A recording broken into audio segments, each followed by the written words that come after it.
Nah, tapi yang jelas di pengadilan Surakarta itu sudah jelas ada agenda pembuktian yang semestinya tergugat dalam hal ini Joko Widodo bisa datang memberikan buktinya untuk mengkonfirmasi bahwa ungkapan yang dia menyatakan akan menunjukkan ijazahnya kalau diminta hakim itu bisa dibuktikan, bukan omon-omon, bukan pembohongan publik, tapi faktanya ternyata itu tidak juga dilakukan. Kalau dalihnya ijazah itu disita oleh Polda Metro Jaya, yang jelas Joko Widodo sempat menjanjikan ijazah SD, SMP, SMA sampai S1 akan ditunjukkan. Nah, setidaknya masih ada ijazah SD dan SMA yang bisa ditunjukkan di Solo. Karena yang disita hanya S1 dan S2. Dan yang jelas semestinya bisa ya penyidik mengantarkan ijazah itu sebagai sebagian dari upaya pembuktian Joko Widodo di Pengadilan Negeri Surakarta untuk membuktikan bahwa ijazah itu apakah bisa dibenarkan setelah ada pembanding dari Pak Taufik dan kawan-kawan yang melakukan gugatan begitu.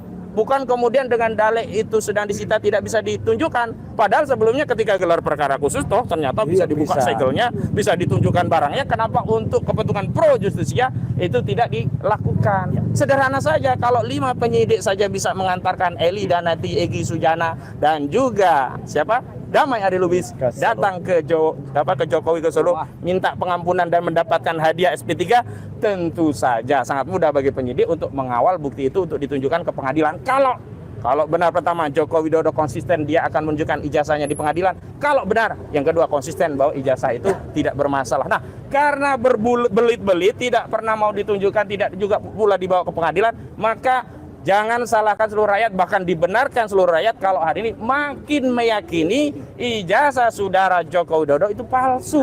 Begitu. Bahkan meminjam ungkapan Rizmon Sianipar, boleh jadi rakyat pun mengatakan 11.000 triliun persen palsu. Itu pengantar dari saya. Ada dari Mas Ray dulu, silakan. Okay. Jadi clear ya. Nah, saya ingin tambahkan sedikit tadi apa yang diceritakan oleh Pak Ustadz Kosinudin ya.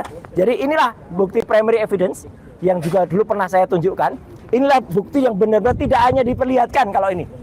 Waktu itu saya pegang dan bahkan saya potret dengan kamera resolusi tinggi. Sehingga teman-teman bisa lihat bedanya antara kertas baru dan kertas lama. Kertas lama yang masih ketikan manual, di sini masih tertulis Dr.